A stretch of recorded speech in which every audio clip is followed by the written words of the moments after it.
Trekking കഴിഞ്ഞ് തിരിച്ചിറങ്ങുകയാണ്. ചുവട്ടേക്ക് അഭിപ്രായം ചോദിച്ചു. എല്ലാ രീതിയിലും ഉണ്ട് കമൻ്റായിട്ട്. അങ്ങനെ ഞങ്ങൾ വീണ്ടും തിരിച്ചിറങ്ങുകയാണ്. നമ്മുടെ അജീക്ക കൂടെ ഉണ്ട്. ഹായ് ചങ്ങാതിമാരെ. ആ എല്ലാം വരൂ ഓടി വരൂ.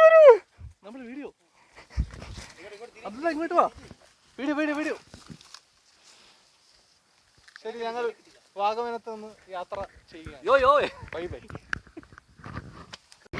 നമ്മളങ്ങനെ എടത്താവളം എന്ന പോലെ നല്ല മനോഹരമായ ഒരു മരത്തിലൊട്ടി നിൽക്കുകയാണ്. നല്ലൊരു ഹൈക്കായിരുന്നു. നമ്മൾ കുറച്ചധികം ദൂരം നടന്നു. നമ്മൾ എത്ര കിലോമീറ്റർ നടന്നിട്ടുണ്ടാവും അല്ലേ അജീക? നമ്മളൊരു 6 കിലോമീറ്റർ നമ്മളിപ്പം നടന്നിട്ടുണ്ടാവും. കൊള്ളാം, നല്ല എക്സ്പീരിയൻസ് ആയിരുന്നു. രാവിലെ ചില സമയത്ത് കൊള്ളാം, ഈ വെയിൽ പോകുന്ന സമയത്ത് കൊള്ളാം. ക്ലൈമറ്റ് കുറച്ചും കൂടെ നന്നായിരുന്നെങ്കിൽ കുറച്ചും കൂടെ ബെറ്റർ ആയേനെ. അതെ, പക്ഷെ കുഴപ്പമില്ല, നല്ലൊരു എക്സ്പീരിയൻസ്. എനിക്ക് തോന്നുന്നു മഴയത്ത് കോടയൊക്കെ ഉള്ള സമയത്താണെങ്കിൽ അടിപൊളിയായിരിക്കും. അതെ, ആനയൊക്കെ കാണാൻ പറ്റും. നമ്മൾ കണ്ടില്ല, ആനപ്പിണ്ടം കണ്ടു. ഇഷ്ടംപോലെ ആനപ്പിണ്ടം നമ്മൾ കണ്ടില്ലേ. പിന്നെ ഇതൊക്കെ നമുക്ക് എന്ത് ആന നമ്മൾ പഠിച്ച കുറ്റി ആനപ്പിണ്ടം ഉണ്ടായിരുന്നു.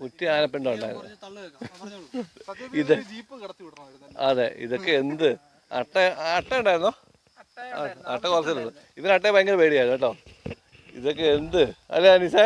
അട്ടയെ കത്തി കൊണ്ട് തളറേ കത്തി കൊണ്ട് ഇങ്ങനെ വടിച്ച് കളച്ചിട്ടുണ്ടല്ലോ വിദ്യാളെ. ഇത് റൈഡായിരുന്നു, റൈഡല്ല ഹൈക്കിംഗ് ആയിരുന്നു.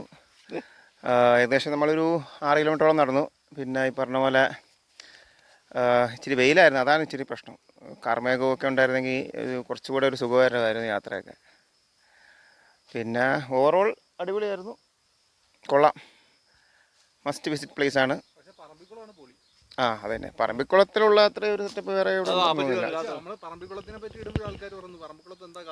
അതെ.